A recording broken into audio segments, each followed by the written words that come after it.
আমাদের মুসলিমদের মধ্যে আল্লাহ বলছেন মুসলিমদের মাঝেও এমন বেশ কিছু মানুষ রয়েছে যাদের অন্তর রোগাক্রান্ত, এরাও তাদের অন্তর অসুস্থ করে ফেলেছে, তাদের অন্তরে রোগ রয়েছে। তবে সেই রোগটা মুনাফিকদের মতো শুভাতের রোগ না, মানে সন্দিহানের রোগ নয়, বরং এই রোগটা হচ্ছে শাহওয়াতের রোগ। শাহওয়াত মানে হচ্ছে কুপ্রবৃত্তি, কামনা বাসনার রোগ, হারাম দিকে ঝুঁকে যাওয়া। সেটা মহিলা বলেন, হারাম কোনো সম্পদ বলেন, মানে সুযোগ পেলেই হারাম দিকে, পাপের দিকে ঝুঁকে যায়, এমন অন্তরকে আল্লাহ সুবহানাহু ওয়া তাআলা রোগাক্রান্ত অন্তর বলেছেন। এবং এই ধরনের পুরুষ থেকে আল্লাহ সুবহানাহু ওয়া তাআলা সৎ মহিলাদেরকে বেঁচে থাকতে বলেছেন। এই আয়াতটা আল্লাহ সুবহানাহু ওয়া তাআলা সূরা আহজাব 33 নম্বর সূরার 32 নম্বর আয়াতে পেয়ে যাবেন। সেখানে খাসভাবে আল্লাহ সুবহানাহু ওয়া তাআলা উম্মাহাতুল মুমিনিনদেরকে টার্গেট করে বলেছেন, উদ্দেশ্য করে বলেছেন, ইয়া নিসাআন নবী লাস্তুন্না কাআহাদিম মিনান নিসাই। উদ্দেশ্য করা হয়েছে উম্মাহাতুল মুমিনিনদেরকে, যে আপনারা সাধারণ মহিলাদের মতো মহিলা নন। ইনিত্তাকাইতুন্না ফালা তাখদানা বিল কাউল, যদি সত্যিকার অর্থে আপনারা আল্লাহর প্রতি ভীরু হয়ে থাকেন, পরহেজগারিতা দেখিয়ে থাকেন, বা আপনারা যদি পাপমুক্ত জীবন গড়েন বা পাপমুক্ত জীবন ক্রিয়েট করতেছেন, এটা যদি আপনাদের দাবি হয়ে থাকে যে আপনারা আল্লাহকে ভয় করেন, ভয় পান, তাহলে আপনাদের মুখের জবান যেন লোভনীয় না হয়, আকর্ষণীয় না হয়। ফালা তাখদানা বিল কাউল, কথার মধুর সুর যেন না বের হয়। তাহলে কি হবে? ফায়াতমা আল্লাযী ফি কুলুবিহিম মারাদ, তাহলে কামনা বাসনা জেগে যাবে ওই ধরনের পুরুষদের যাদের অন্তরে রোগ রয়েছে। তাহলে এই আয়াতের মধ্যে আল্লাহ সুবহানাহু ওয়া তাআলা বলছেন যে কিছু মানুষ আছে যাদের অন্তর হচ্ছে রোগাক্রান্ত। এই জন্য দেখতে পাবেন আজকাল ফেসবুকে দিনের দাওয়াতের নামে বহু যুবকরা যারা দাওয়াতি কাজ করে, তাদের হাজার যেমন ফ্রেন্ড তেমনি হাজার তেমন মেয়ে বান্ধবী, যেমন দিনী ভাই হয় তেমন দিনী বোনও তাদের আছে। আর এই দিনী বোনের নামে তারা বহু দূর পর্যন্ত চলে যায়। তো কেন? ওই যে মিষ্টি সুরে কথা বলা, এমন এমন টোন, এমন এমন ভঙ্গিতে কথা বলে, স্বাভাবিক যুবক কেন অনেক বৃদ্ধই গলে যায়। কেন? এই যে অন্তরের যে রোগটা, অন্তরের যে চাহিদা, এটা আমাদের মেজর পুরুষের রয়েছে, অধিকাংশ পুরুষের রয়েছে। তাই রাসূলুল্লাহ সাল্লাল্লাহু আলাইহি ওয়াসাল্লামের পরিবারদেরকে আল্লাহ সুবহানাহু ওয়া তাআলা বলেছেন, যদি আপনারা ভয় করে থাকেন তাহলে দেখেন মিষ্টি সুরে কথা বলবেন না। ওয়াকুলনা কাওলাম মারুফা, তবে কতটা কথা বলবেন, যতটা ন্যায়সঙ্গত প্রয়োজন ততটা আপনারা বলেন, কিন্তু মিষ্টি সুরে নয়। প্রয়োজনের চেয়ে বেশি কথা বলা যাবে না। তাহলে সামনের যে পুরুষ, তার মধ্যে চাহিদা জেগে যাবে। আপনার কথার ভঙ্গিতে, আপনার ইশারাতে, আপনার অ্যাটিটিউডে অনেক ব্যক্তি বুঝতে পারে যে এই কি আচরণ করতে চাচ্ছে, সে কি আমার সাথে মিশতে চাচ্ছে, ঘনিষ্ঠ হতে চাচ্ছে, এটা তার কথাই কিন্তু বুঝে। এই জন্য প্রথম চোখের ইশারা, তারপরে মুখের কথা, তারপরে ভিতরের বিষয়টা প্রকাশ পায়। এই জন্য আল্লাহ সুবহানাহু ওয়া তাআলা বলছেন, যেই মহিলা সৎ থাকতে চায় তাহলে সে যেন গায়ের মাহরম যারা, এমন পুরুষের সাথে মিষ্টি সুরে কথা না বলে। কিন্তু দুঃখজনক ব্যাপার হচ্ছে অধিকাংশ মুসলিম, কাফের বেদিনদেরকে তো বাতি দেন, অধিকাংশ মুসলিমদের মা বোনরা তারা বাজারে কাপড়ের দোকানে গেলে, কসমেটিক্সের দোকানে গেলে দেখবেন তাদের ভাষাটা কি ব্যবহার করে। তাদের অঙ্গভঙ্গি এমন, 5 টাকা কমের জন্যে, 5 টাকা কমের জন্যে মাত্র এমনটা ভাষা ব্যবহার করে, এমন অঙ্গভঙ্গি করে। তারা কি ভেবেছে, এইভাবে বললে কি পুরুষরা আসলে তাদেরকে কম দেয়? না, কম দেয় না, বরং একটু মজা নেয়, আরো বেশি রাখে। তারাকে ঠকানো হয়, কিন্তু সে ভাবে যে আমার এই মিষ্টি সুরে হয়তো সে আমার কাছ থেকে, ভাই আমার কাছ থেকে কম রেখেছে। না, এমনটা নয়। পুরুষ কিন্তু মহিলাদের চেয়ে তো বেশি চালাক, কিন্তু আমাদের মা বোনরা সেটা বুঝে না, তারা নিজেদেরকে চালাক মনে করে। আর রাসূলুল্লাহ সাল্লাল্লাহু আলাইহি ওয়াসাল্লাম একটা হাদিসের ক্ষেত্রে এটা বলেছেন যে তোমাদের মতো এমন কোনো জাতি আমি দেখিনি যে বিজ্ঞদেরকে পর্যন্ত হেয় করে দিতে পারে। মহিলারা এতটা, মানে এই ক্ষেত্রে এতটা সচেতন, তো এটা শোভা পায় না। আল্লাহ সুবহানাহু ওয়া তাআলা বলছেন, মহিলাদের মিষ্টি সুরে, মিষ্টি কথায়, ভঙ্গিতে বহু পুরুষ আছে যাদের মধ্যে কামনা বাসনা জেগে যায়। ইয়াতমাআন্না ফি কুলুবিহিম মারাদ, আল্লাহ বলেছেন তাদের অন্তরে কি রয়েছে? রোগ রয়েছে। তবে এই রোগটা ওই মুনাফিকদের মতো বললাম শুভাতের রোগ নয়, সন্দেহের রোগ নয়, যে পরকাল নাই বা আল্লাহ নাই এরকম এমন মনে হয় না, এমন রোগ নয়, বরং এই রোগটা হচ্ছে তার কুপ্রবৃত্তির রোগ, পাপের চাহিদা। এরকমের বেশ কিছু দলিল দেওয়া যেতে পারে যে অন্তরের মধ্যে রোগ হয়। আল্লাহ সুবহানাহু ওয়া তাআলা কোরআনে সেই রোগগুলোর কথাও বলেছেন যে একটা অন্তরের মধ্যে কি কি রোগ হতে পারে। যেমন আমাদের চোখের মধ্যে রোগ হয়। কি রোগ হয়? চোখের মধ্যে পর্দা পড়ে, ছানি পড়ে, যেটাকে বোঝায় চোখের দৃষ্টিশক্তি কমে যায়, রাতকানা রোগ আছে, চোখ অন্ধ হয়ে যায়। এটা হচ্ছে সব থেকে মারাত্মক রোগ চোখের।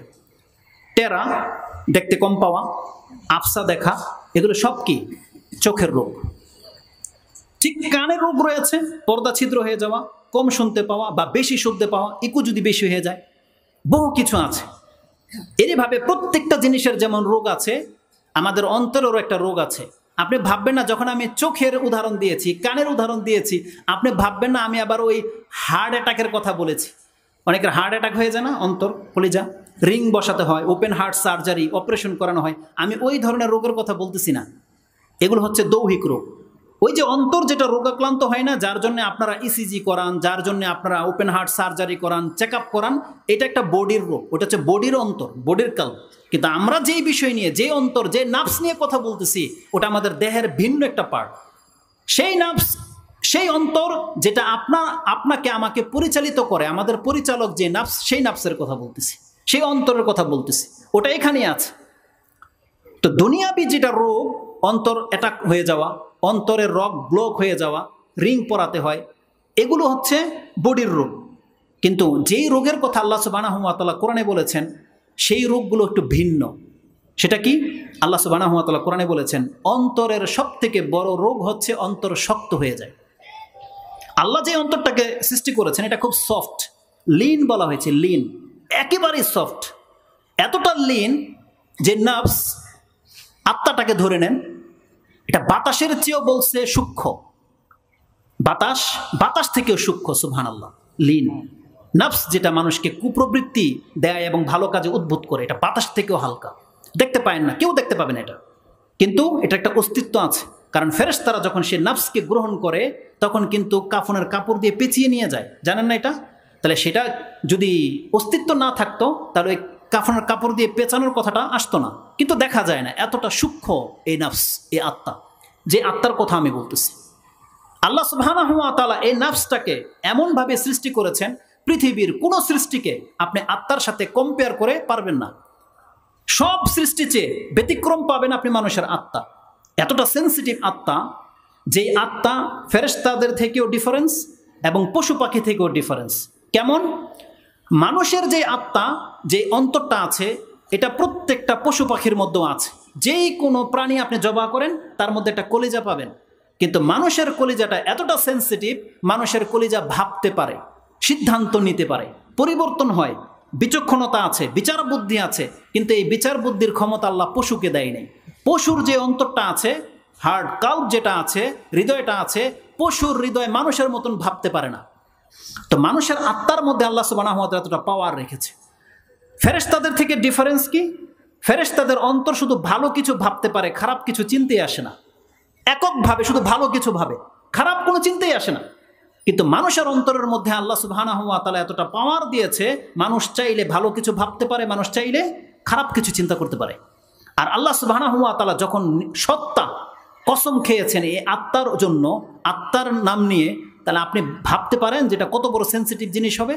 কারণ আল্লাহ সুবহানাহু ওয়া তাআলা কেবল কসম করে ওই সমস্ত বিষয়ের যেগুলো আল্লাহর বড় বড় সৃষ্টি, যেগুলো অনেক বড় বড় নিদর্শন। আল্লাহ সুবহানাহু ওয়া তাআলা মানুষের বডির মধ্যে চোখের কসম খায়নি, মাথার কসম খায়নি, মগজের কসম খায়নি, কিডনি অনেক দামি, কিডনির কসম খায়নি, ফুসফুসের কসম খায়নি। আল্লাহ সুবহানাহু ওয়া তাআলা কোরআনে কেবলমাত্র মানুষের এই অন্তর নফসের কসম খেয়েছে। আল্লাহ বলছেন, ওয়া নাফসিন ওয়া মা সাওয়াহা, সূরা আশ-শামসের মধ্যে পেয়ে যাবেন, 91 নম্বর সূরা, তার 8-9 এই আয়াতগুলোতে পেয়ে যাবেন। তাতে আল্লাহ সুবহানাহু ওয়া তাআলা বলছেন, ওয়া নাফসিন ওয়া মা সাওয়াহা, আমি শপথ করতেছি এই নফস, এই আত্মার, এবং যিনি এটাকে বানিয়েছে। তার মানে আল্লাহ সুবহানাহু ওয়া তাআলা তিনি নিজের শপথ করে বলতেছেন, এটা আমার একটা শ্রেষ্ঠ একটা সৃষ্টি বা এটা ব্যতিক্রম একটা সৃষ্টি। ফাআলহামাহা ফুজুরাহা ওয়া তাকওয়াহা, আল্লাহ বলছেন আমি এর মধ্যে এত ধারণ ক্ষমতা দিয়েছি, এটা চাইলে পাপ গ্রহণ করতে পারে, এটা চাইলে সততা গ্রহণ করতে পারে, পাপকে ছেড়ে দিয়ে সৎ হতে পারে, মানে ফেরেশতার মতো হতে পারে, আবার একেবারে বদমেজাজে হতে পারে। এমন একটা অন্তর আল্লাহ দিয়েছেন। এটা বলা আমার উদ্দেশ্য নয়, কিন্তু উদ্দেশ্য হচ্ছে আল্লাহ সুবহানাহু ওয়া তাআলার নফসটাকে এতটা লীন করে বানিয়েছে, যেটা বলেছে অন্তরের একটা রোগ হচ্ছে শক্ত হয়ে যাওয়া। তার মানে কি, একটা জিনিস যদি শক্ত এক রূপ হয়, তার মানে তার আগে আরেকটা রূপ ছিল। যখন বলা হয়েছে যে অন্তর শক্ত হয়ে যায়, তাহলে অন্তরের প্রকৃতি কি? অন্তর সফট, নমনীয় হবে, তারপরে না পরিবর্তন হয়ে শক্ত হয়ে যায়। যেমন আমাদের চোখ, দৃষ্টিশক্তি আছে, তারপরে না অন্ধ হয়ে যায়। এমন তো হয় না যে আমরা অন্ধ থাকি তারপরে আমাদের দৃষ্টিশক্তি আসে, এমন তো নয়। বরং আমাদের দৃষ্টিশক্তি থাকে, এটা হচ্ছে মূল, আর অন্ধত্ব পরে আসে। তো আমাদের অন্তর যেটা দেওয়া হয়েছে এটা মূলত হচ্ছে সফট, নরম, এটা পরে পরে শক্ত হয়। আল্লাহ সুবহানাহু ওয়া তাআলা মানুষের অন্তরটাকে আপনি যদি সূক্ষ্মভাবে বিচার করেন তাহলে দেখতে পাবেন এটা মাটির সাথে সামঞ্জস্যপূর্ণ। মাটির সাথে, মাটি যেমন নরম হয়, মাটির উদাহরণ দিতে গিয়ে আল্লাহ সুবহানাহু ওয়া তাআলা বহু জায়গায় বলেছে আল্লাহ হচ্ছেন সেই সত্তা যিনি মুর্দা মাটিকে আবার জিন্দা করে। মুর্দা জমিকে, জমি মরে যায়, শুকিয়ে হাড় হাড্ডি হয়ে যায়, একেবারে ফেটে চৌচির হয়ে যায়, কিন্তু আপনি দেখতে পাবেন যখনই বৃষ্টি ঝরে সেই মাটি নরম হয়ে যায়, আবার ফসল উদ্গত করে দেয়। আল্লাহ বলছেন আমি জমিনকে, মুর্দা জমিনকে বৃষ্টির মাধ্যমে আবার জিন্দা করে দেই। ঠিক আমাদের নফসটাকে আল্লাহ সুবহানাহু ওয়া তাআলা ঠিক একই ক্যাটাগরিতে সৃষ্টি করেছেন। মানুষের অন্তর এত খারাপ হয়, এতটা শক্ত হয়, অন্ধ হয়ে যায়, কিন্তু সেই অন্তর চাইলে সেই ব্যক্তি যদি তওবা করে নেয় আবার মায়ের পেট থেকে জন্ম হওয়ার মতো পবিত্র হয়ে যায়। এটা মারাত্মক একটা সৃষ্টি। তো এই অন্তরের একটা রোগ হচ্ছে অন্তর শক্ত হয়ে যাওয়া, হার্ড হয়ে যাওয়া। কোরআনে আল্লাহ সুবহানাহু ওয়া তাআলা এই মর্মে আয়াত রেখেছেন, যে আয়াতটি আপনি সূরা বাকারা ৭৪ নম্বর আয়াতে পেয়ে যাবেন। ২ নম্বর সূরার ৭৪ নম্বর আয়াতে আল্লাহ বলছেন সুম্মা কাসাত কুলুবুকুম ফাহিয়া কাল হিজার আও আশাদ্দু কাসওয়া। একটা ঘটনার প্রেক্ষিতে বনি ইসরায়েলের লোকদের সম্পর্কে আল্লাহ সুবহানাহু ওয়া তাআলা বলেছেন তাদের কাছে সত্য আসার পরেও যখন মুখ ফিরিয়ে নিল, আল্লাহ সুবহানাহু ওয়া তাআলা বলছেন সত্যটা দেখার পরে তাদের অন্তর পাথরের মতো শক্ত হয়ে গেল।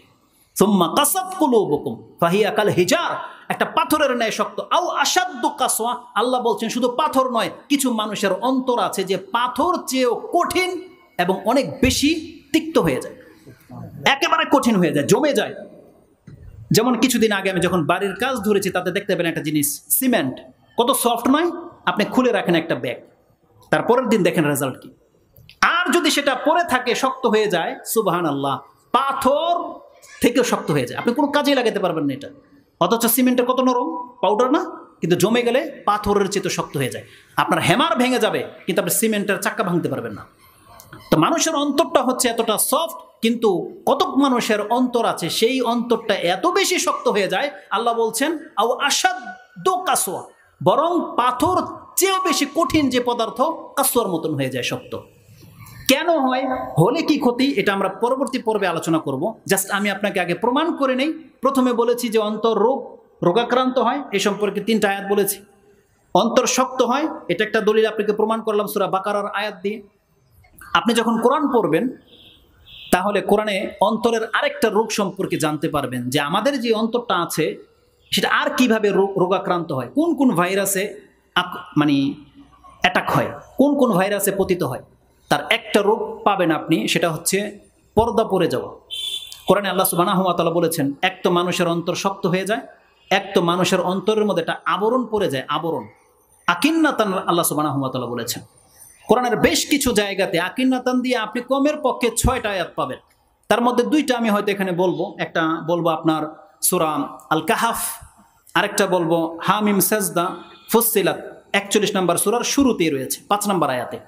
আল্লাহ সুবহানাহু ওয়া তাআলা বলছেন মানুষের অন্তরের উপরে যে প্রলেপ পড়ে যায় তার একটা আয়াত আপনি হামিম সাজদা, হামিম যেটা সূরা ফুসসিলাত 41 নম্বর সূরার 5 নম্বর আয়াতে পাবেন। আল্লাহ সুবহানাহু ওয়া তাআলা সেখানে বলেছেন যে আমি মুহাম্মদ সাল্লাল্লাহু আলাইহি ওয়াসাল্লামকে কোরআন দিয়ে পাঠিয়েছি বাশীরা ওয়া নাযীরা, সুসংবাদদাতা করে এবং সতর্ককারী করে। ফাআরাদা আকসারুহুম ফাহুম লা ইয়াসমাউন, কিন্তু অধিকাংশ মানুষ মুখ ফিরিয়ে নেয়, তারা কথা শুনতে চায় না। ওয়াকালু কুলুবুনা ফি আকিন্নাতান মিম্মা তাদউনা ইলাই, সেই লোকগুলো বলে, নবীকে বলেছে, নবীর ওয়ারিসদেরকে, আলেমদেরকে, মসজিদের মিম্বরের খুতবার মিম্বরের মধ্যে খতিবকে বলে থাকে, হুজুর আপনারা যা বলেন বলেন। ওয়াকালু ফি কুলুবিনা আকিন্নাতান, আমাদের অন্তর তো প্রলেপ পেঁচানো আছে, হুজুর আপনি যা বলেন বলেন, আপনি যেই দিকে আমাদেরকে ডাকেন আপনার কথা আমাদের কানে তো ঢুকবে না। ওফি আযানিনা ওয়াকরুন, আর আমাদের কানে তো তুলা ঠেসে দেওয়া আছে। ও বাইনিনা ওয়া বাইনিকা হিজাব, আর আপনার মাঝে আর আমাদের মাঝে একটা লম্বা পর্দা দেয়াল টেনে আছে। ফামাল ইন্নানা আমিলুন, অতএব হুজুর সমাজ আপনারা যা বলেন বলেন, আমাদের কানে ঢুকবে না, আপনারা আপনাদের কাজ করেন, আমাদেরকে আমাদের কাজ করতে দেন। আজকে কি এই পৃথিবীর অধিকাংশ মুসলিমদের চরিত্র কি এটা হয়ে যায় নাই? বরং এটাই হয়েছে। নাহলে কত বছর ধরে আপনি খুতবা শুনতেছেন কিন্তু আপনার মাঝে পরিবর্তন কেন নাই? কেন নাই? কারণ আপনারা প্রত্যেকে হচ্ছেন সেই ব্যক্তি যারা পরিবর্তন আনছেন না, যারা জানছেন যে হারাম খাওয়া যাবে না, জর্দা সিগারেট খাওয়া হারাম, যারা জানছেন যে দাড়ি রাখা আমাদের জন্য বাধ্যতামূলক, যারা জানেন যে আমাদেরকে টাকনার উপরে প্যান্ট পরতে হবে, এটা আমাদের উপরে ফরজ করা হয়েছে, যারা জানেন আমাদের উপরে 5 ওয়াক্ত সালাত পড়া ফরজ, কিন্তু সালাত পড়তেছেন না। আরে সুবহানাল্লাহ, কেউ কেউ এমন কথায় বলে থাকে, আমাদের এক্সাম্পলের মধ্যে সেই কথাটা আসে। কিছু পীরের মুরিদের সাথে যদি আপনি জিজ্ঞেস করেন না আপনি অমুক বাবার মুরিদ কেন, তো বলতেছে সমস্যাটা কি? আমাদের হুজুর তো ভালো কথাই বলে, বাপ মার খেদমত করবেন, 5 ওয়াক্ত নামাজ পড়বেন, হালাল খাইবেন, হারাম খাইবেন না, এই কথাগুলো বলে, এই জন্য আমরা মুরিদ হয়ে গেছি। সুবহানাল্লাহ। আচ্ছা বলেন তো এই কথাগুলো কে না বলে? এটা কি আসল কারণ মুরিদ হয়ে যাওয়ার? না, এটা আসল কারণ না। আরে যদি আপনি বাবার কথায় সালাত আদায় করবেন, এই কথা তো আজ থেকে 1400 বছর পূর্বে আপনার রব আপনাকে বলেছে সালাত আদায় করুন।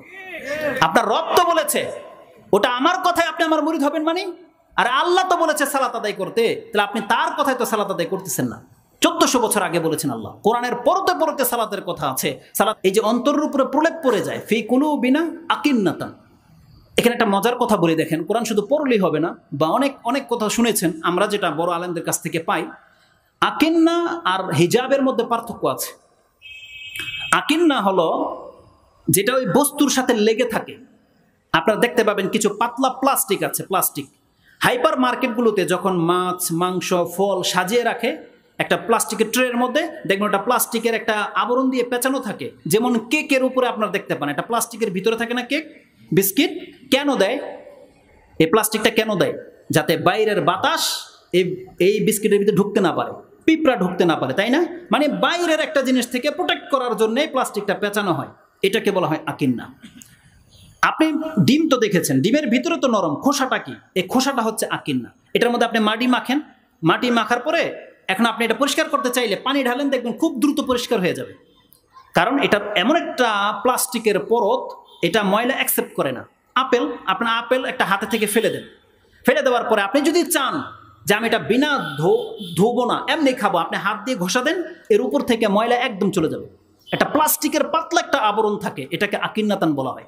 এই আবরণটা বাইরের আর্দ্রতা থেকে, ময়লা থেকে ভিতরের ফলটাকে সেফ রাখে, ভিতরের ময়লাতে সেটা ঢুকতে পারে না। এটাকে বলা হয় আকিন্না, মানে যেটা লেগে থাকে।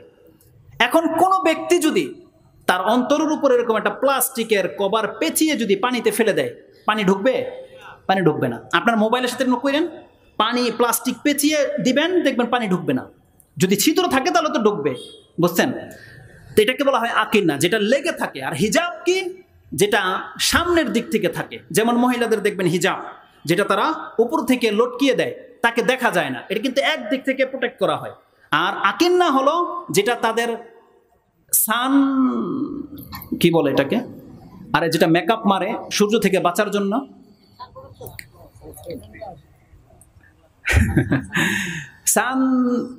সানস্ক্রিন, স্কিনকে সানের আলো থেকে বাঁচানোর জন্যে, চুলার পাড়ের তাপ থেকে বাঁচানো। আমাদের ওয়াইফগুলো তো সব দামি, বুঝেন না? আজকে মুসলিমদের ওয়াইফ হয়ে গেছে সব দামি দামি। তারা পাক করবে কিচেন রুমে, 1200-1400 টাকা একটা সানস্ক্রিনের দাম, সেটা মেখে তারপরে পাক করে। সুবহানাল্লাহ। আল্লাহ আমাদের আর রিজিকে আরো বাড়িয়ে দিক।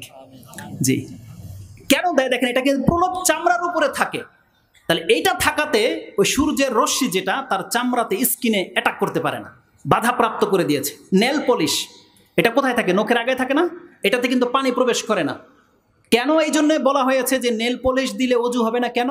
কারণ এই পলিশ আপনার পানি প্রবেশ করতে বাধা সৃষ্টি করে, এই জন্যই নেল পলিশ দিলে অজু হয় না।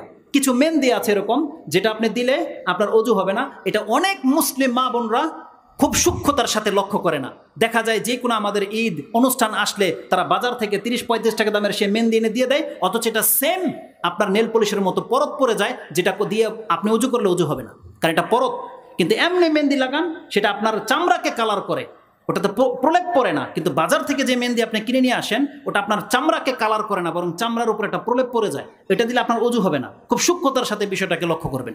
তা আমি যেটা বোঝাতে চাচ্ছি, আকিন্নাতান আর হিজাবের মধ্যে পার্থক্য আছে। যদি পার্থক্য না থাকতো তাহলে একই আয়াতে আল্লাহ সুবহানাহু ওয়া তাআলা দুইটা শব্দ ব্যবহার করেছে, যে মক্কার কাফেররা রাসূলুল্লাহ সাল্লাল্লাহু আলাইহি ওয়াসাল্লামকে এই কথাই বলেছিল, ফি কুলুবিনা আকিন্নাতান মিম্মা তাদউনা ইলাই, যেই দিকে আপনি আমাদেরকে ডাকতেছেন আমাদের তো ওই দিকে যাওয়া সম্ভবপর হবে না, কারণ আপনার কথা তো আমাদের অন্তরে ঢোকে না, এখানে একটা প্লাস্টিকের কভারিং করা আছে।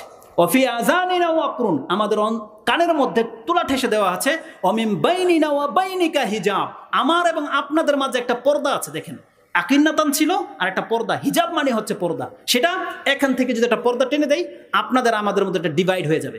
ডিভাইডার হচ্ছে পর্দা, যেমন এই যে পর্দা, রাস্তা থেকে এটাকে পৃথক করা হয়েছে, এটা সরিয়ে দেন, পর্দা খুলে গেল। কিন্তু সাউন্ড দেখেন, এদিক দিয়েও যেতে পারে, বাধা দিয়ে দিয়েছেন কিন্তু এদিক দিয়ে যেতে পারে। কিন্তু আকিন্নাতান এত মারাত্মক একটা বিষয় যে এটাকে প্রলেপ এমনভাবে পড়ে যায়, এই প্রলেপের কোনো ছিদ্র থাকে না। কিন্তু হিজাবের কোনো না কোনো ছিদ্র থাকতে পারে, অন্তরে কথা ঢুকে যেতে পারে। কিন্তু আকিন্না খুব মারাত্মক একটা জিনিস, যেটা অন্তরের উপরে প্রলেপ পড়ে যায়, সেটাকে ভেদ করে কোনোদিন হক কথা তার অন্তরে পৌঁছতে পারে না। তাহলে অন্তরের একটা মারাত্মক রোগ হচ্ছে প্রলেপ পড়ে যাওয়া, পর্দা পড়ে যাওয়া। কোরআন থেকে যে আপনি খুঁজেন আরেকটি আয়াত পাবেন, যে আয়াতে আল্লাহ সুবহানাহু ওয়া তাআলা অন্তরের আরেকটি রোগের কথা বলেছে, যে রোগটাকে বলা হয়েছে মরিচা পড়ে যাওয়া, ঝং লেগে যাওয়া, রন।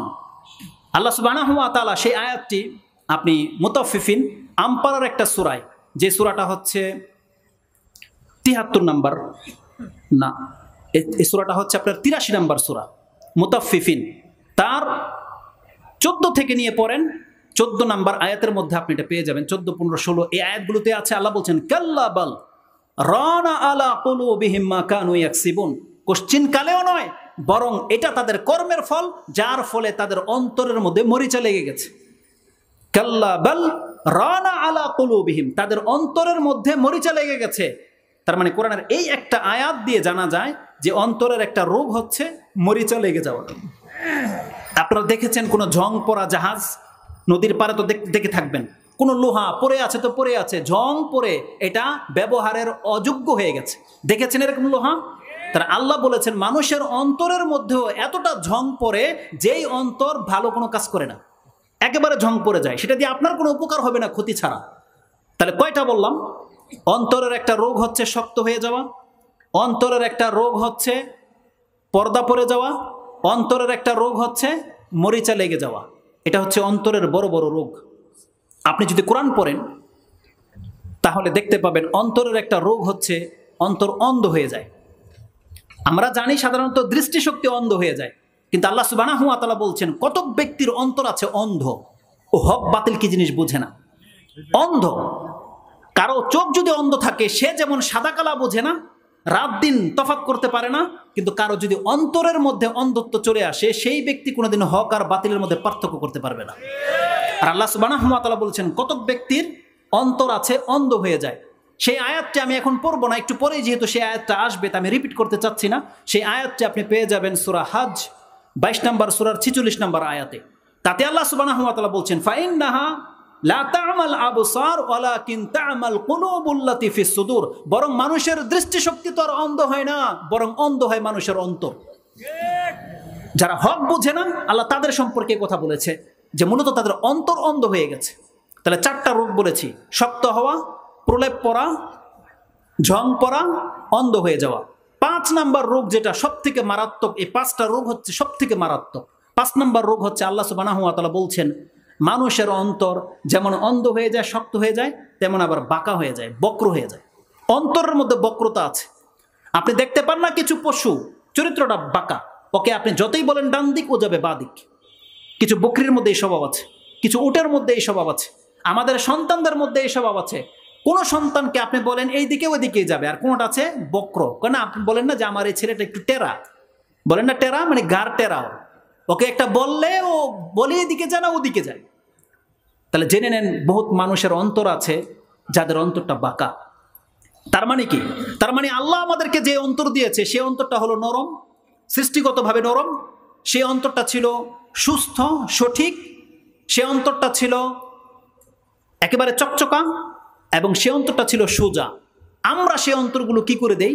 আমাদের পাপের কারণে আমরা সেটাকে শক্ত করে দিই, আমরা সেটাকে প্রলেপ ফেলে দেই, আমরা সেটাকে জং ফেলে দেই, আমরা সেটাকে অন্ধ করে দেই, আমরা সেই অন্তরকে বাঁকা করে দিই।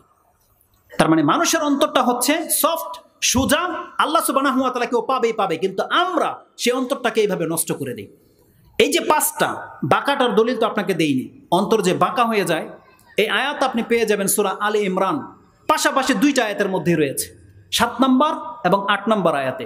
আলে ইমরানের শুরুতেই রয়েছে, আল্লাহ বলছেন হুয়াল্লাযী আনজালা আলাইকাল কিতাবা মিনহু আয়াতুম মুহকামাতুন হুন্না উম্মুল কিতাব ওয়া উখারু মুতাশাবিহাত ফাআম্মাল্লাযীনা ফী কুলুবিহিম যায়গুন ফায়াত্তাবিউনা মা তাশাবাহা মিনহু ইবতিগাআল ফিতনাহ ওয়া ইবতিগাআ তা'উইলি ইলা আখিরিল আয়াত। এই আয়াতের মধ্যে আল্লাহ সুবহানাহু ওয়া তাআলা বলেছেন, তবে যাদের অন্তরের মধ্যে বক্রতা আছে তারা কোরআনের স্পষ্ট আয়াত রেখে অস্পষ্ট আয়াত নিয়ে ব্যাখ্যা করে। তাহলে এখানে অন্তর বক্রতার কথা আছে, এবং তার পরের আয়াতে আল্লাহ সুবহানাহু ওয়া তাআলা বলেছেন, তোমরা আল্লাহর কাছে দোয়া করো, রব্বানা লা তুযিগ কুলুবানা, হে আল্লাহ আমাদের অন্তরকে আপনি বাঁকা করে দিয়েন না। যখন আপনি আমাদেরকে হেদায়েত করেছেন, অতএব হেদায়েতের পরে আবার আমাদেরকে বাতিল দিকে নিয়ে যেয়েন না। তাহলে অন্তর বাঁকা হয়। এই 5টা বড় বড় রোগ আপনার মাথায় রাখেন। এখন এগুলো কি জানাটাই যথেষ্ট মজা লাগার জন্যে, নাকি এগুলোর পেছনে কোনো উদ্দেশ্য আছে বলার? এখন সেই উদ্দেশ্যটা আমি আপনার কাছে পেশ করব। আপনাকে জানতে হবে অন্তর কাদের শক্ত হয় আর শক্ত হলে ক্ষতি কি, অন্তর কাদের বাঁকা হয়, চিনবেন কি করে এর অন্তর বাঁকা, কি কারণে বাঁকা হয় এটা আমাদেরকে জানতে হবে। অন্তর কেন ঝং পড়ে, ঝং পড়লে কি ক্ষতি সেটা আপনাকে জানতে হবে। যখন এটা আপনি জানবেন, তাহলে আমাদের মাহফিলের মধ্যে, এমনকি আমাদের মুসলিম সমাজে আপনি এরকম হাজারো ব্যক্তি পেয়ে যাবেন, আল্লাহ না করে আমাদের মধ্যে এমন কোনো ব্যক্তি থাকে যাদের অন্তরের মধ্যে এই 5টা রোগের কোনো একটা রোগ হোক, আল্লাহ যেন এটা না করে, আমরা বলি আমিন। আর যদি আমাদের অন্তরে 5টা রোগের কোনো একটা রোগ থেকে থাকে, আল্লাহ তুমি আজকে আমাদেরকে এই রোগ থেকে পরিত্রাণ দান করো। এবার আসুন আমি আপনাকে দেখাই এই রোগগুলো কতটা মারাত্মক। এই রোগগুলো আমাদের অন্তরে থাকলে এটা আমাদের কি ক্ষতি করতে পারে, আল্লাহ এমনিতে কথাগুলো বলে নেয়। প্রথমে আসুন অন্তর শক্ত হলে কি ক্ষতি, বা কাদের অন্তর শক্ত হয়ে যায়। কোরআন এবং হাদিসকে আপনি চর্চা করলে আপনি একটা সূক্ষ্ম জ্ঞান পাবেন, সেটা হচ্ছে এই, যে কোনো ব্যক্তি কোরআন এবং হাদিস, যেহেতু বর্তমান যুগ তো এটা কোরআন হাদিসের যুগ না, তার আগে ছিল তাওরাত, ইনজিল, এক কথায় আল্লাহর পক্ষ থেকে আসমানি যে বিধান এসেছে, যারাই আল্লাহ সুবহানাহু ওয়া তাআলার সেই বিধান থেকে লম্বা সময় গাফেল থেকেছে, উদাসীন, ধর্মকর্ম থেকে মুক্ত, বাতিল কোনো মতবাদের উপরে ছিল, লম্বা সময় কোরআন চর্চা করে না। যেটা আমাদের কোরআন নাজিল করা হয়েছে, আমরা কোরআন নিয়ে কথা বলি। কোরআন এবং হাদিস থেকে যারা 30-40 বছর হয়ে গেছে, কোনোদিন কোরআনের একটা পৃষ্ঠা উল্টিয়ে দেখেনি, একটা হাদিস শুনে না, যেখানে কোরআন এবং হাদিসের দার্স হয়, যে মসজিদগুলোতে কোরআন হাদিস দিয়ে খুতবা শোনানো হয়, সেই খুতবাতে উপস্থিত হয় না, কোনোদিন ওয়াজ শুনেনি, কোনোদিন কোরআনের একটা আয়াত তার কান দিয়ে তার অন্তরে পৌঁছায়নি। এইভাবে যার 30-40-50 বছর কেটে গেছে, আপনি তার অন্তরটাকে যদি ফেরে দেখানো যেত, দেখতে পেতেন সেই ব্যক্তির অন্তর হচ্ছে ওই ব্যক্তির অন্তর যার অন্তর পাথর রচিত শক্ত হয়ে গেছে। তার মানে যেই ব্যক্তি উপদেশ গ্রহণ করে না, বা কোরআন শোনে না, কোরআন এবং সুন্নাহর চর্চা করে না, এমন প্রত্যেকটা ব্যক্তি হলো সেই ব্যক্তি যাদের অন্তর শক্ত হয়ে গেছে, পাথরের মতো শক্ত হয়ে গেছে। আপনি চাইলে সেই অন্তরের মধ্যে আর ফসল ফলাতে পারবেন না, কিন্তু আগে আপনাকে আল্লাহ সুবহানাহু ওয়া তাআলা যে অন্তরটা দিয়েছিল সেটা ছিল মাটি।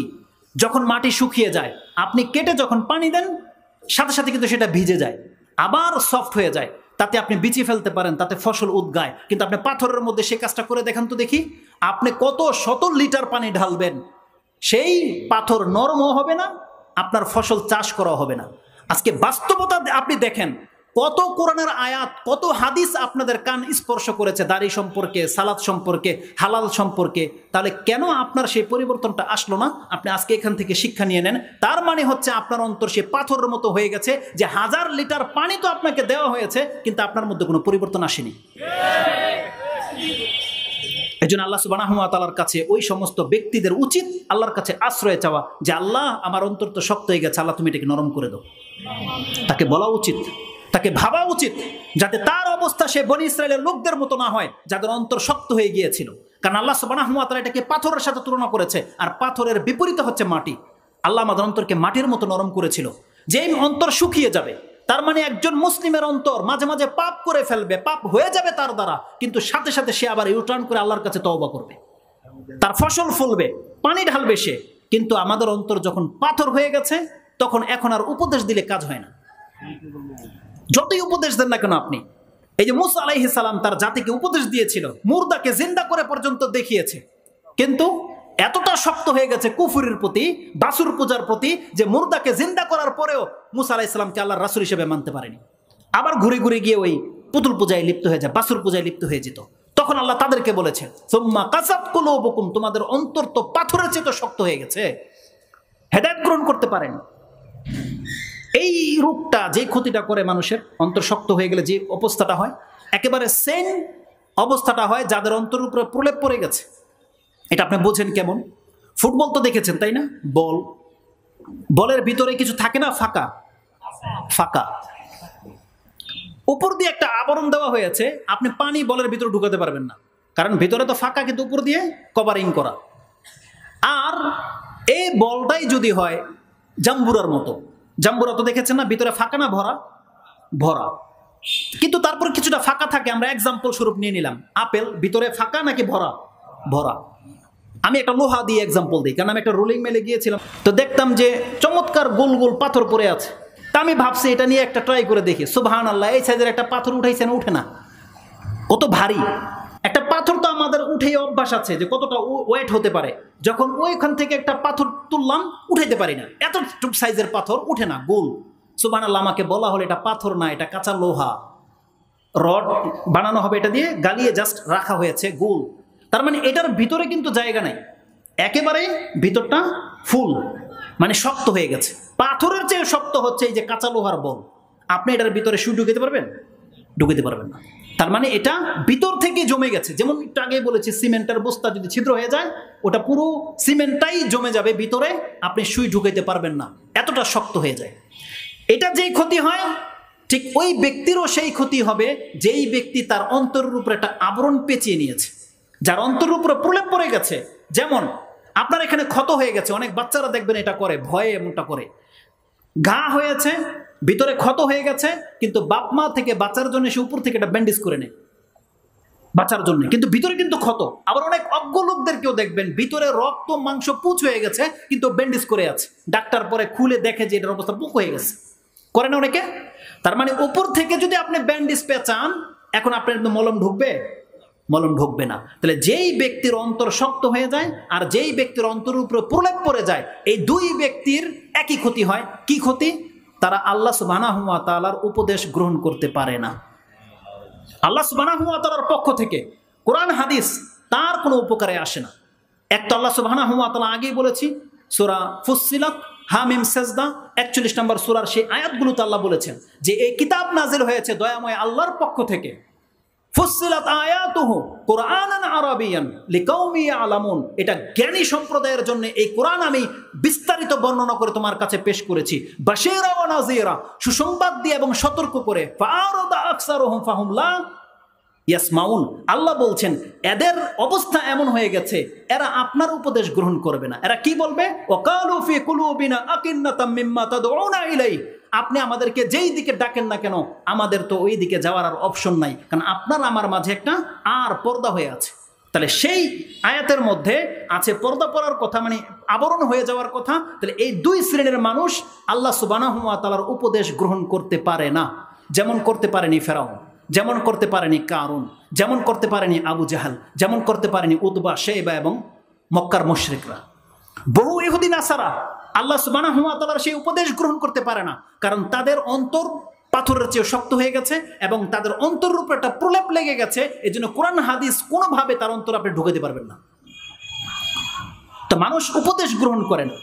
আর আমার এই কথাটা যে বাস্তব, কোরআনের আরেকটা আয়াত দিয়ে আমি আপনাকে প্রমাণ করতে পারবো। যেমন আল্লাহ সুবহানাহু ওয়া তাআলা সূরা কাহফ 18 নম্বর সূরার ওমান আযলামু মিম্মান যুকিরা বিআয়াতিহি ফাআরাদা আনহা ওয়া নাসিয়া মা কদ্দামাত ইয়াদা, ওই ব্যক্তির চাইতে বড় জালেম আর কোন ব্যক্তি, যেই ব্যক্তিকে আল্লাহ সুবহানাহু ওয়া তাআলার কথা স্মরণ করিয়ে দেওয়া হয় সে তা থেকে মুখ ফিরিয়ে নেয় এবং সে ভুলে গেছে যে তার অতীতে কত পাপ সে করেছে, কি যে সে করেছে। সে ভুলে গেছে যে আল্লাহর কাছে সে কি আগামী পাঠিয়ে দিয়েছে। আল্লাহ সুবহানাহু ওয়া তাআলা ইন্না জাআলনা ফি কুলুবিহিম আকিন্নাতান আইয়াফকাহুহু ওয়া ফি আযানিহিম ওয়াকর, আল্লাহ সুবহানাহু ওয়া তাআলা বলছেন, আমি এই ধরনের ব্যক্তিদের অন্তরের উপর একটা প্রলেপ মেরে দিয়েছি যাতে করে ও হিকমা বুঝতেই পারবে না। কোরআন হাদিস যতই বলা হোক না কেন ওর অন্তরে সেটা ঢুকবেই না। আল্লাহ বলছেন যত ভাবে যে কোনো বক্তব্য যে কোনো বক্তাই বলুক না কেন এই উপদেশ ওর অন্তর স্পর্শ করবে না, গলবে না, ওর অন্তর গলবে না। আজকে অধিকাংশ মানুষের অন্তর হচ্ছে এমন, দেখতে পাবেন ভালো একজন শেখ ভালো যদি কোনো কথা উপস্থাপনা করতে পারে ঝরঝর করে কেঁদে দেয়, পানি পড়ে চোখের, নরম হয়ে যায়, সৎ হয়ে যায়, হারাম খাওয়া ছেড়ে দেয়। কিন্তু আজকে আমাদের অবস্থাটা কি হয়েছে, ওই শেখদেরকে যদি আপনাদেরকে উপদেশ দেওয়া হয়, কত বড় বড় শেখেরা আছে যারা কত চমৎকার করে কথা বলে, কত সফট তারা কথা বলে, কিন্তু কতজন লোক হেদায়েত পাচ্ছে আজকে? খুব অল্প। আল্লাহ বলছেন এই পাথরের মধ্যে কিছু পাথর তো আছে যে আল্লাহর ভয়ে রাত কাটায় এবং তাদের পাথর থেকে পানি ঝরে, সে ৭৪ নম্বর আয়াত আল্লাহ বলেছেন। কিন্তু মানুষের মধ্যে এমন ব্যক্তিরা আছে যাদেরকে কোরআনের আয়াত শোনালে তার চোখ তো গলবে দূরের কথা, তার পশম পর্যন্ত দাঁড়ায় না, এতটা শক্ত হয়ে গেছে। এটা কেন হয়েছে? আল্লাহ সুবহানাহু ওয়া তাআলা ওয়াইন তাদউহুম ইলাল হুদা ফালা ইয়াহতাদু ইযান আবাদা, যখন তাদের অন্তরের উপরে প্রলাপ পড়ে গেছে আল্লাহ বলছেন এই লোকগুলো কোনোদিন হেদায়েতের কথা তাদের কান্দা ঢোকে না, কোনোদিন ঢোকে না। নাহলে এত ভাবে বলা হচ্ছে আপনারা প্রত্যেকে পরকালে বিশ্বাসী, কিন্তু আমল দেখেন, চরিত্র দেখেন, কোনো পরিবর্তন নাই। যেমন কাফের তেমন মুসলিম, শুধু নামটা শুধু পার্থক্য, কিন্তু আমল তো সেম। ওদের পোশাক আপনি আপনার সন্তানদের পোশাক ম্যাচ করে দেখেন, ওদের চুলের স্টাইল আপনার সন্তানদের চুলের স্টাইলকে ম্যাচ করে দেখেন, ওদের ফোন আপনার মেয়ে এবং ছেলের ফোন চেক করে দেখেন, কোনো পার্থক্য আপনি পাবেন না, শুধুমাত্র নামের মুসলিম। আল্লাহ সুবহানাহু ওয়া তাআলা বলছেন যতই তাদেরকে হেদায়েতের দিকে ডাকা হোক না কেন এই ধরনের লোকগুলো কোনোদিন হেদায়েতের পথে আসে না। এটা হচ্ছে যারা উপদেশ গ্রহণ করে না তাদের অন্তরের নমুনাটা বললাম, যাদের অন্তর শক্ত হয়ে গেছে, যাদের অন্তর উপরে প্রলেপ পড়ে গেছে। একটা মিনিট ভেবে দেখেন তো দেখি, আমরা মনে হয় একজনও ওই কাতারে নাই। কি মনে হয়? আমি যদি আরেকটু হার্ডলি বলি না, আপনাদের অনেকের চেহারা কালো হয়ে যাবে। আপনাকে যদি বলি এখন আপনি আপনার রবের কাছে অন্তরটাকে থামিয়ে দিয়ে বলেন তো দেখি, আমি সেই ব্যক্তি না যেই ব্যক্তির অন্তরটা শক্ত হয়ে গেছে। আমরা কে দাবি করতে পারবে এই কথা? অথচ কোরআন হাদিসের কথা শত শত বছর ধরে আমাদেরকে শোনানো হচ্ছে, কিন্তু আমাদের অবস্থানটা যেই সেই। তার মানে কি আমাদের ভয় হয় না যে আমাদের প্রত্যেকের অন্তর তো দেখা যাচ্ছে ওই রকমই শক্ত হয়ে গেছে, প্রলেপ পড়ে গেছে, তাই তো আল্লাহর কালাম দিয়ে উপদেশ দিলে আমাদের কাজ আসে না? এমনটাই নয়। আমরা প্রত্যেকে হচ্ছে সেই ব্যক্তি যে আমাদের অন্তরও কিন্তু শক্ত হয়ে গেছে, কিন্তু আমরা সেই অন্তর শক্ত নিয়ে বসে আছি, কিন্তু আমরা বুঝতে পারছি না। এত বড় ক্যান্সার আমাদের অন্তরে হয়ে আছে, কিন্তু আমরা বুঝতে পারছি না। রাতকে রাত, দিনকে দিন পার হয়ে চলে যাচ্ছে, কিন্তু আমাদের শুধরানোর কোনো ইচ্ছাই নেই। আপনি কি মনে করেন এই অন্তর, রোগাক্রান্ত অন্তর নিয়ে আল্লাহর কাছে উপস্থিত হলে আপনি নাজাত পেয়ে যাবেন? কোনোদিন নাজাত পাবেন না। এই জন্য আমাদের ভাববার সময় এসেছে। আল্লাহ সুবহানাহু ওয়া তাআলার কাছে একটা দোয়া করতে হবে যেন আল্লাহ আমাদের অন্তরটাকে নরম করে দেয়। তেমনি এই নরম করার জন্য যে প্রসেস আল্লাহ আমাদেরকে জানিয়েছে, সেই প্রসেসিংয়ের মধ্যে আমাদেরকে আসতে হবে, সেই পথ গ্রহণ করতে হবে। আপনি চাইবেন নাজাত আর নাজাতের পথ ধরবেন না, এটা কোনোদিন হতে পারে না। আরবির কোনো একটা প্রবাদের মধ্যে আমাদের শেখদের মুখ থেকে সেটা শোনা বাক্যটা হচ্ছে এরকম, তারজুন নাজাতা ওয়ালাম তাসলিক মাসালিকাহা আখুল মুসলিম ইলাম আন্নাস সাফিনা ইন্নাস সাফিনাতা লা তাজরি আলা ইয়াবাসিন। তুমি চাচ্ছ নাজাত, কিন্তু নাজাতের পথ তুমি ধরছো না। ভাই তুমি জেনে নাও, নৌকা কিন্তু শুকনায় চলে না। তার মানে কি আপনার নাজাত দরকার, আপনাকে নাজাতের পথ গ্রহণ করতে হবে। আপনার অন্তর মরে গেছে, শক্ত হয়ে গেছে, আপনাকে এটা সুস্থ করতে চান, তাহলে সুস্থর পথ যেটা আল্লাহ বলে দিয়েছে আপনাকে সেই পথ গ্রহণ করতে হবে। তো কারো অন্তর যদি শক্ত হয়ে যায়, প্রলেপ পড়ে যায়, এই ব্যক্তি উপদেশ গ্রহণ করতে পারে না। আল্লাহ সুবহানাহু ওয়া তাআলার চাইতে পৃথিবীতে এমন কে আছে যে উত্তম কথা নাজিল করতে পারে? কে আছে? আল্লাহ তো বলেছেন ফাবি আইয়ি হাদিসিম বাদাহু ইউমিনুন, তোমরা বলো দেখি আর কোন কথা নাজিল করলে বান্দা তোমরা ঈমান নিয়ে আসবা, আমার কথাকে মেনে নিবা, বলো দেখি, আমি সেই কথাই নাজিল করব। আল্লাহ সুবহানাহু ওয়া তাআলা আলা ইয়ালামু মান খালাকা ওয়া হুয়াল লাতীফুল খাবীর, সেই আল্লাহ কি করে জানে না মানুষের অন্তর সম্পর্কে, যিনি আপনাকে আমাকে সৃষ্টি করেছে। তার মানে আমাদের অন্তর যেই কথাগুলো দ্বারা প্রভাবিত হবে, যেই কথা বললে অন্তর নরম হবে, আল্লাহ ওই কথাই নাজিল করেছে।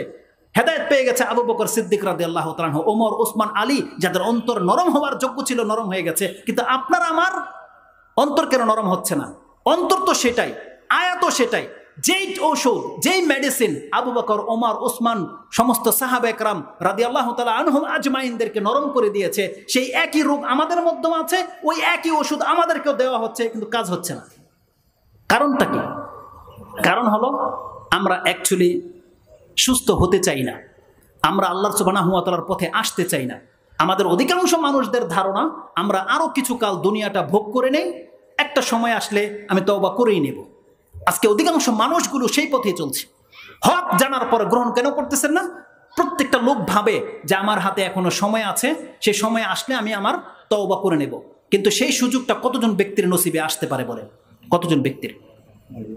আপনাদের দৃষ্টি আকর্ষণ করে আমি, আপনারা কি আমার কথা বুঝতে পারতেছেন নাকি নাকি আপনাদের কোনো বড় ধরনের পেরেশানিতে আমি ফেলে দিলাম? এটা কি আমাদের উপকারার্থে কথা নাকি আমাদেরকে লান্তান করা হচ্ছে? এটা আমাদের উপকারার্থে কথা। যেই ব্যক্তি নাজাত চায় তাকে আল্লাহ সুবহানাহু ওয়া তাআলার কালাম বুঝতে হবে, ফিল করতে হবে যে আপনার কল্যাণকামী কে। যারা আপনাকে রসিকতার ছলে ওই হরিণের কিচ্ছা শোনাবে তারা, নাকি যারা কোরআন এবং সুন্নাহ দিয়ে আপনাদেরকে আল্লাহর দিকে ডাকতে চায় তারা হচ্ছে আপনাদের আসল হিতাকাঙ্ক্ষী। তা আল্লাহ সুবহানাহু ওয়া তাআলা বলছেন যাদের অন্তর শক্ত হয়ে যায় তারা কোরআন হাদিসের উপদেশ গ্রহণ করতে পারে না। বলেছিলাম না যে একটা কারণও আছে কেন একটা মানুষের অন্তর শক্ত হয়ে যায়, এমনি এমনিতেই হয় না, এমনি এমনিতেই প্রলেপ পড়ে না। আল্লাহ সুবহানাহু ওয়া তাআলা বলছেন এটার আসল কারণ হলো, মূল কারণ যেটা, আমি যদি কোরআনের ভাষায় বলি তাহলে আপনি খুলুন সূরা হাদিদ 57 নম্বর সূরা, তার 16 নম্বর আয়াতটি। তাতে আল্লাহ সুবহানাহু ওয়া তাআলা বলছেন আলাম ইয়ানি লিল্লাযিনা আমানু আন তাখশা কুলুবুহুম লিযিকরিল্লাহ। মানুষের, মুমিনদেরকে এখনো সেই সময় আসেনি যে আল্লাহর জিকির নাজিল হওয়ার পরে তার অন্তরকে যদি নরম করতে চায়, সে তার অন্তরকে যদি আল্লাহর জিকিরের দিকে লাগাতে চায়, সেই সময়টা কি এখনো আসেনি? আলাম ইয়ানি লিল্লাযিনা আমানু আন তাখশা কুলুবুহুম লিযিকরিল্লাহ। আল্লাহর কথা স্মরণ করিয়ে দিলে তার অন্তরে যে ভয় জাগবে, এই সময়টা কি এখন পর্যন্ত আসেনি? অথচ আল্লাহ বলছেন আমি 30 পারা কোরআন নাজিল করে দিলাম বান্দা, তারপরে তোমার অন্তর নরম হচ্ছে না, মানেটা কি? এটা কেমন ঈমান তোমার? কেমন ঈমান? আসে না? ওয়ালা তাকুনু কাল্লাযিনা উতুল কিতাবা মিন ক্বাবলু। তার মানে কি এই লোকগুলো আপনার উম্মত কি তাদের মতো হয়ে গেল? আল্লাহ বলছেন যে না, তাদের মতো যেন না হয় যাদেরকে ইতিপূর্বে কিতাব দেওয়া হয়েছিল। ফাতালা আলাইহিমুল আমাদ, একটা লম্বা সময় তারা এই আমার আয়াত থেকে, কিতাব থেকে দূরে অবস্থান করেছিল। ফাকাসাত কুলুবুহুম, আর যার ফলে তাদের অন্তর শক্ত হয়ে গিয়েছিল। তার মানে আজকে আমাদের মুসলিম সমাজের যুবকরা এবং যারাই আছে হক পথ গ্রহণ করতেছি না, হারাম ছাড়তেছি না, এটার মূল কারণ কি? এই কোরআন থেকে লম্বা সময় দূরে থাকার কারণে। আপনি স্কুল কলেজের যতগুলো ধাপ আছে সব পাড়ি দিয়ে মাস্টার্স কমপ্লিট করে একেবারে আরো কত কি পিএইচডি পর্যন্ত আপনি শেষ করে ফেলেছিলেন, কিন্তু আপনার জীবনে আপনি বলতে পারবেন না এক পাতা কোরআন পড়েছেন। এত লম্বা সময় পার করার পরও আপনি কি বলতে পারেন যে আপনার অন্তরের মধ্যে আল্লাহ সুবহানাহু ওয়া তাআলা ওহী দিয়ে কোরআন ঢেলে দেবে? হতে পারে এটা? বরং না, আল্লাহ বলছে আমি কোরআন তো নাজিল করে দিয়েছি বান্দা, এখন এটা স্টাডি করার দায়িত্ব তোমার। এই কোরআন আমি নাজিল করে দিয়েছি, এটা অন্তরে বসানোর দায়িত্ব এখন তোমার। কিন্তু আমরা কতজন ব্যক্তি বলতে পারবো যে আমরা কোরআন পড়ি? কোরআনটা হয়ে গেছে আমাদের একটা সিজনাল কিতাব। সিজনাল কিতাব বুঝেন? ওই শুধু রমজান মাসে লাগে, পরিত্যক্ত হিসাবে আমরা গ্রহণ করেছি। আল্লাহ সুবহানাহু ওয়া তাআলা সুবহানাল্লাহ স্মরণে এমন একটা আয়াতও রয়েছে কোরআনে, কোথায় পাবেন আপনি? সেই আয়াতটা সূরা ফুরকান 25 নম্বর সূরা 30 নম্বর আয়াতে রয়েছে। যে আয়াত আল্লাহ সুবহানাহু ওয়া তাআলা বলতেছেন কাল কিয়ামতের মাঠে যারা মনে করেন রাসূল সাল্লাল্লাহু আলাইহি ওয়াসাল্লাম আপনাদের পক্ষে সুপারিশ করবে, আপনি এত বড় একটা পাপে জড়িত, রাসূল সাল্লাল্লাহু আলাইহি ওয়াসাল্লাম আপনার বিপক্ষে বলবে। জানেন সেটা কি? এই কোরআনের সাথে সম্পর্ক না থাকার কারণে আল্লাহ বলবেন কিয়ামতের মাঠে, হে নবী আপনি জবাব দেন তো দেখে আপনার এই উম্মত আমার কোরআনটাকে কিভাবে গ্রহণ করেছে। আল্লাহ সুবহানাহু ওয়া তাআলা সেই আয়াত নাজিল করে দিয়ে আমাদেরকে জানিয়ে দিয়েছে কিয়ামতের মাঠে রাসূল বলবে ওই সমস্ত ব্যক্তিদের বিপক্ষে যারা কোরআনটাকে পেঁচিয়ে তাকে রেখে দিয়েছিল, একবারও পড়েনি, শুধুমাত্র বরকতের জন্য চুমু খাইতো বাস রেখে দিয়েছিল। রাসূল কি বলবেন কিয়ামতের মাঠে? ওয়াকালা রাসূলু ইয়াউমাইযিন, সেই দিন বলবে ওয়াকালা রাসূলু ইয়া রাব্বি ইন্না কওমি ইত্তাখাযু হাযাল কুরআনা মাহজুরা, হে আমার প্রতিপালক, আমার এই জাতি এই কোরআনটাকে পরিত্যক্ত বস্তু হিসেবে গ্রহণ করেছিল। এটা কোরআন আল্লাহ নাজিল করে দিয়েছে, আপনি গ্রহণ করেছেন, কিন্তু কিভাবে? পরিত্যক্ত বস্তু হিসেবে। আমার এই উদাহরণটা কেমন আমি দেখতে পাই, আপনারা প্রত্যেকটা ঘরে দেখতে পাবেন আপনাদের মা খালা বোনরা বড় বড় পাতিলা কিনেছে, সিলভারের পাতিলা, কাঁচের পাতিলা, দেখবেন এটাকে সাজিয়ে তাকে রেখে দিয়েছে, কোনো দিন প্রয়োজন হলে নামাবে। অনেকে তো নাম লেখে রেখে দেয়, তাই না? নাম লেখে পাতিলা সাজিয়ে রেখে দেয়, আবার এটাকে ময়লা যাতে না পড়ে। আপনি তো কোরআনের সাথে সেম আচরণ করেন নাই। ওই যে দেখেন তাকের উপরে পাতিলের সাথেই তো কোরআনটা রয়ে গেছে, এতটা উপরে আপনি উঠিয়ে রেখে দিয়েছেন। হয় এটা রমজান মাসে নামবে, না হয় এটা আপনি বরকতের জন্য তাবিজ যেমন ঝুলায়, আপনি কোরআনটা তাকের উপরে ওই দিনের জন্য রেখে দিয়েছেন। রাসূল সাল্লাল্লাহু আলাইহি ওয়াসাল্লাম এই কথাটাই বলেছে, ওয়াকালা রাসূল ইয়া রাব্বি ইন্না কওমি ইত্তাখাযু হাযাল কুরআনা মাহজুরা। এই কোরআনটাকে তো আমার জাতি পরিত্যক্ত বস্তু হিসেবে তাকে ফেলে রেখেছে। তাহলে আপনি হলেন সেই ব্যক্তি আজকে কোরআন থেকে দূরে থাকার কারণে আপনার অন্তর শক্ত হয়ে গেছে। অথচ আমাদেরকে বলা হয়েছিল ওয়ালা তাকুনু কাল্লাযিনা উতুল কিতাবা মিন ক্বাবল ফাতালা আলাইহিমুল আমাদ ফাকাসাত কুলুবুহুম। আল্লাহ সুবহানাহু ওয়া তাআলা বলছেন তারপরের অংশে, তাদের অধিকাংশই হলো ফাসেক, পাপীতে পরিণত হয়েছে। যখনই কোরআনের উপদেশ থেকে তারা দূরে সরে গেছে, উপদেশ গ্রহণ করে না, অন্তর শক্ত হয়ে গেছে, এখন তাদের দ্বারা আর ভালো কাজ হয় না, তাদের দ্বারা এখন মন্দ কাজ হয়। তারা ইসলামের বিপক্ষে কথা বলে, তারা ইসলামটাকে এখন নিজেদের এগেইনস্ট মনে করে, মতবাদ মনে করে। তারা মনে করে ইসলাম ছাড়াই আমরা মনে শান্তিতে থাকবো। তারা ইসলামটাকে এখন নিজেদের শত্রু ভেবে বসে আছে। অথচ ইসলামের চেয়ে কোনো মানুষের আপন পৃথিবীতে আর কোনো বিধান নাজিল করেননি। ইসলামটা কত আপন জানেন? রাসূল কি বলেছে? ইন্নাল ইসলামা ইয়াহদি মান কানা কাবলা। ইসলাম এমন একটা সম্পদ, বড় একটা কাফেরকে ধরে আনেন, ওর মরার সময় এখন ও যদি এখন ইসলাম গ্রহণ করে নেয়, ইসলামকে আল্লাহ এতটা মর্যাদা দিয়েছে, তার অতীতের 60 বছরের সমস্ত পাপকে ইসলাম মাফ করে দিবে, একেবারে গিলে ফেলবে। শুধু কথা, মূসা আলাইহিস সালামের সাপ যেমন জাদুকরদের রশিগুলোকে গিলে ফেলেছিল, কোন ব্যক্তি যদি ইসলাম গ্রহণ করে, ইসলাম তার জীবনের 100 বছরের পাপকে গিলে খেয়ে ফেলবে। ইন্নাল ইসলামা ইয়াহদিমু মা কানা কাবলা। রাসূল সাল্লাল্লাহু আলাইহি ওয়াসাল্লাম কি বলেছেন? ইয়া আমের, তুমি কি জানো না যে ইসলাম অতীতের সমস্ত পাপকে মাফ করে দেয়? সুবহানাল্লাহ। সেই ইসলামকে এরা আজকে তাদের বিপক্ষে মনে করে। সুবহানাল্লাহ। আর একটা বড় পাপীও তো ইসলামের পক্ষে কথা বলে। একমাত্র হতভাগ্য ব্যক্তি ছাড়া কোনোদিন ইসলামের খেলাফ কথা বলতে পারে না। আল্লাহ সুবহানাহু ওয়া তাআলা বলেছেন যে অধিকাংশ মানুষগুলো লম্বা সময় কোরআন এবং হাদিস থেকে দূরে থাকার কারণেই আজকে তাদের এই অবস্থা। উপদেশ দিলে উপদেশ গ্রহণ করে না। যেখানে কোরআন এবং সুন্নাহ দিয়ে প্রচার প্রসার করা হয় সেখানে লোক কম, অথচ আপনাদের মেলাতে যখন বাসায় খেতে গেলাম, সুবহানাল্লাহ, দেখলাম মেলাতে আপনাদের চেয়ে বেশি লোক সেখানে বসা। আপনি বলেন তো দেখি, এটা কাদের জন্য? এই ওয়াজটা কাদের জন্য? মাদ্রাসায় পড়ুয়া সেই সব ছাত্রদের জন্য যারা প্রতিনিয়ত কোরআন নিয়ে বসে থাকে, নাকি যারা প্রতিদিন বাজার ঘাটে থাকেন তাদের জন্য আজকের এই ওয়াজ? কাদের জন্য? কিন্তু যেই লোকগুলো বাজার ঘাটে থাকতো আজকে বাজার ঘাটের মধ্যে আছে। মানে কি? এর কোন এক বক্তব্যের মধ্যে বলেছিলাম গত 1 সপ্তাহ আগে, কথাটা হঠাৎ করে বেরিয়ে গিয়েছিল। এই সমস্ত যুবকগুলা, এই সমস্ত মা বোনগুলা থাকেই সব সময় বাজারে, সব সময় বাজারে থাকে। আজকে যখন কর্তৃপক্ষ ব্যবস্থা করে দিয়েছে যে 1-2 ঘন্টার জন্য তাদেরকে বাজার থেকে মুক্ত রাখা হোক, আপনারা বাজারে যাননি, কিন্তু শয়তান বাজারটাকে আপনাদের ঠিকানা এনে লাগিয়ে দিয়েছে। কেন করেছেন এটা? এটা প্রত্যেকটা দায়িত্ববানদের দায়িত্ব। এটা আপনারা বাজারে যাননি, বাজার কেন এখানে চলে আসতে পারে? কিভাবে? শয়তান এতটা সক্রিয় কি করে হলো? আপনাদের ঘরের সন্তানগুলোতে বাজার মিলিয়েছে, তাই না? তার মানে যেই ব্যক্তি কোরআন এবং সুন্নাহর কথা থেকে নিজের কানকে ফেরত রাখবে, নিজের অন্তরের উপরে প্রলেপ রেখে দিয়েছে, কানের মধ্যে তুলা ঠেসে দিয়েছে, তাদের হেদায়েত হবে কিভাবে বলেন? আল্লাহ নাজিল করবে হেদায়েত? আল্লাহ তো নাজিল করে দিয়েছে হেদায়েত। আল্লাহ তো বলেছে কোরআনে তোমাদের জন্য হেদায়েত আছে। আল্লাহ তো বলেছে এইসব মাহফিলগুলোতে যারা আসবে তাদেরকে আল্লাহ ক্ষমা করে দেবে। আল্লাহ তো বলেছে সেই কথা। তাহলে কোথায় তারা আজকে? তো কথা হচ্ছে যে অন্তরের সব থেকে বড় একটা রোগ কি? অন্তর শক্ত হয়ে যাওয়া, প্রলেপ পড়ে যাওয়া। অন্তরের আরেকটা রোগ কথা বলেছিলাম, মরিচা লেগে যাওয়া। আপনি জানেন মরিচা কাদের লেগে যায়?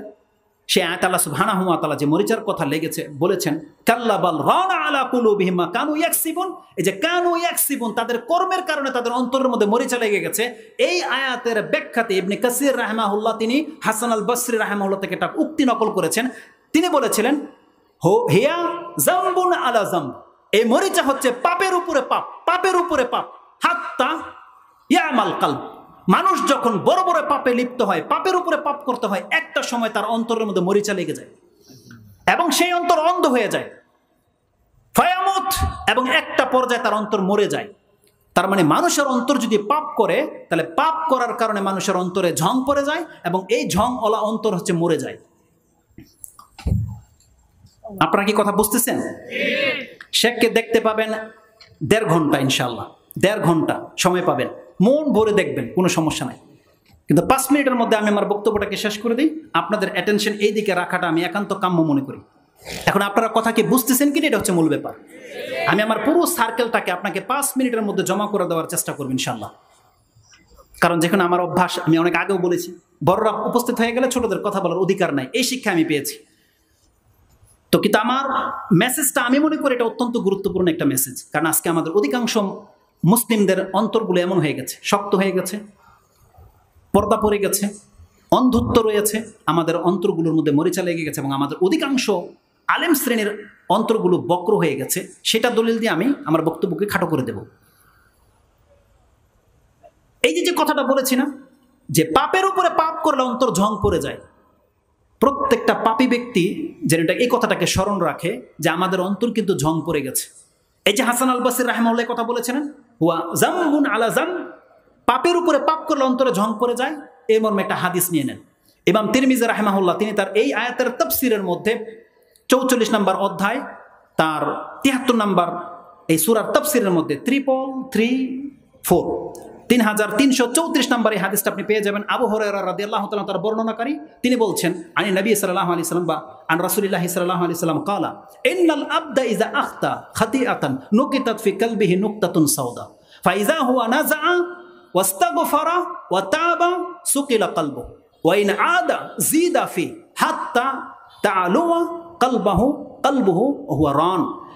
যখনই একটা ব্যক্তি একটা পাপ করে তার অন্তরের মধ্যে একটা কালো দাগ পড়ে, আর যখন সেই ব্যক্তি তওবা করে নেয়, পাপটাকে থামিয়ে দেয়, ফাইজা হুয়া নাযা, পাপটাকে থামিয়ে দেয়, ওয়াস্তাগফারা, আল্লাহর কাছে ক্ষমা চেয়ে নেয়, ও তওবা ফিরে আসে, সুকিলা কলবু, এই তওবার মাধ্যমে তার অন্তরটাকে ওই রকমের পলিশ করে নিল, সে ওইভাবে পবিত্র হয়ে যায় যেমন তার মায়ের পেট থেকে আজকে জন্ম হয়েছে, ওইভাবে চকচক করতে থাকে। যদি সে আবার পাপের দিকে ফিরে যায়, তার অন্তরের মধ্যে আবার এর থেকে বড় দাগ পড়তে থাকে। হাত্তা তাআলুয়া কলবুহু ওয়া হুয়া রান, রাসূল সাল্লাল্লাহু আলাইহি ওয়াসাল্লাম বলেছেন সেটাই হলো তার অন্তরের মধ্যে ঝং পড়ে যাওয়া, অন্তরগুলো ছিদ্র হতে থাকে, অন্তরটা একেবারে ড্যামেজ হতে থাকে। যেই উদাহরণটা আল্লাহ সুবহানাহু ওয়া তাআলা কোরআনে দিয়েছেন, আল্লাহ সুবহানাহু ওয়া তাআলা বলছেন কাল্লা বাল রানা আলা কুলুবিহিম মা কানু ইয়াকসিবুন, তাদের কর্মের কারণে আজকে তাদের অন্তর ঝং পড়ে গেছে। তাহলে তৃতীয় শ্রেণীর ব্যক্তিরা হচ্ছে তারা যারা পাপ করার কারণে তাদের অন্তরের মধ্যে ঝং পড়ে যায়। এখন আসুন আপনি চতুর্থ প্রকারের ব্যক্তি, অন্ধের কথাটা ছেড়ে দিলাম যেহেতু আমাদের সময় সাথ দেবে না। বক্র অন্তর কাদের, সেটা শুধু একটা কথা বলে দিয়ে আমার বক্তব্য শেষ করে দেব, যেটা সূরা আলে ইমরান 3 নম্বর সূরার 7 নম্বর আয়াতে আল্লাহ কি বলেছেন, যে কিছু মানুষ আছে যারা স্পষ্ট আয়াত রেখে মুতাশাবিহাতের দিকে যায়। এই রকমের কোন বক্তাকে যদি আপনি দেখতে পান যে আলিফ লাম মিম এই আয়াতের ট্রান্সলেট করতেছে, আলিফে এটা, মিমে এটা, লামে এটা, আপনার উচিত রাসূল সাল্লাল্লাহু আলাইহি ওয়াসাল্লামের সেই হাদিস অনুযায়ী এই ব্যক্তি থেকে উঠে যাওয়া, একে প্রত্যাখ্যান করা। কারণ এই ব্যক্তি হচ্ছে সেই ব্যক্তি যেই ব্যক্তির অন্তর হচ্ছে বাঁকা। যেই ব্যক্তি বলবে শবরাতকে টিকা রাখার জন্য যে কোরআন নাজিল হয়েছে শবরাতের রাতে এটা একটা মত, এইভাবে যে ব্যক্তি বলবে, জেনে নেন এই ব্যক্তির অন্তর হচ্ছে বাঁকা। কত মারাত্মক কথা বলেছেন। আর হাদিস আছে কোথায়? ইমাম মুসলিম কোট করেছেন। ইমাম মুসলিম তার ইলমের অধ্যায় 48 নম্বর অধ্যায়, হাদিস নাম্বার হচ্ছে 6668 নম্বর হাদিস। আয়েশা রাদিয়াল্লাহু তাআলা আনহা থেকে বর্ণনা করা হয়েছে যে রাসূলুল্লাহ সাল্লাল্লাহু আলাইহি ওয়াসাল্লাম তাআলা হাযিহিল আয়া, এই আয়াতটা যখন তেলাওয়াত করলেন এবং বললেন, আয়েশা তুমি জেনে রাখো, ইজা রাআইতি, তুমি যখন দেখবা, আল্লাযিনা ইয়াত্তাবিউনা মা তাশাবাহা মিন, যখন মুতাশাবিহাত আয়াতের ব্যাখ্যার দিকে কোনো ব্যক্তিকে ট্রান্সলেট করতে দেখবা, ওয়াজ করতে দেখবা, কথা বলতে দেখবা, এই ব্যক্তি হচ্ছে সেই ব্যক্তি আল্লাযী যাকারাল্লাহ, যার নাম আল্লাহ এই কোরআনের মধ্যে বলেছেন, যার নাম এই আয়াতের মধ্যে রেখেছে, ফাজতানিবু, তার কাছ থেকে বেঁচে থাকবা। তার মানে যেই ব্যক্তি মুতাশাবিহাত আয়াতের ব্যাখ্যা করবে, এমন প্রত্যেকটা বক্তা, প্রত্যেকটা ব্যক্তি হচ্ছে সেই ব্যক্তি যেই ব্যক্তির অন্তর হচ্ছে বাঁকা। আর যতগুলো কথা বলেছি জেনে নেন, এই প্রত্যেকটা হচ্ছে আকীদাগত রূপ এবং মারাত্মক রূপ। এই রূপগুলো যদি কোনো ব্যক্তির থেকে যায়, সেই ব্যক্তি কিন্তু ইসলামের উপরে মরতে পারে না, সেই ইসলাম ব্যতি রেখে গায়ের ইসলাম বিধর্মী হয়ে মারা যায়। এই জন্য যাদের অন্তর শক্ত হয়ে গেছে, যাদের অন্তর বক্র হয়ে গেছে, যাদের অন্তরে মরিচা লেগে গেছে, যাদের অন্তর অন্ধ হয়ে গেছে, আমাদের প্রত্যেকের উচিত আল্লাহ সুবহানাহু ওয়া তাআলার কাছে আশ্রয় চাওয়া এবং আল্লাহর কাছে বলা, আল্লাহ তুমি আমাদের অন্তরটাকে পবিত্র করো। আল্লাহ সুবহানাহু ওয়া তাআলা আমাদেরকে দোয়া শিখিয়েছে, তোমরা আল্লাহর কাছে বলো, রাব্বানা লা তুযিগ কুলুবানা বা'দা ইয হাদাইতানা ওয়া হাব লানা মিন লাদুনকা রাহমা ইন্নাকা আনতাল ওয়াহ্হাব, যেটা আপনি আলে ইমরানে পেয়ে যাবেন। আর রাসূলুল্লাহ সাল্লাল্লাহু আলাইহি ওয়াসাল্লাম সবথেকে যে দোয়াগুলো অন্তরের পবিত্রতার জন্য বলতেন, তিনি বলতেন,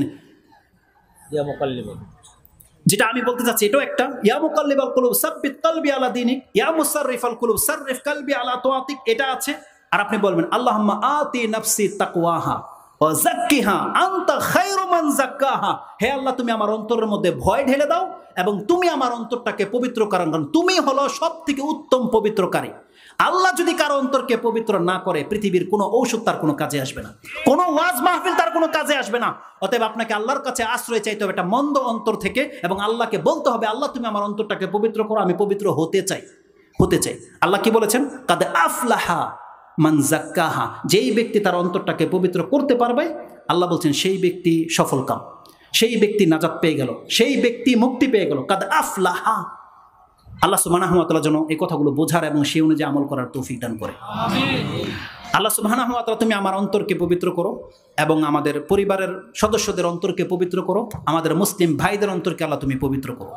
যেই সমস্ত বড় বড় রোগগুলো আছে যেগুলো ইসলাম থেকে খারিজ করে দেয়, আল্লাহ ওই সমস্ত রোগ থেকে তুমি আমাদের অন্তরকে হেফাজত রাখো, আমাদেরকে ইসলামের উপরে বাঁচিয়ে রাখো এবং ঈমান নিয়ে তোমার সাথে সাক্ষাৎ করার তৌফিক দান করো।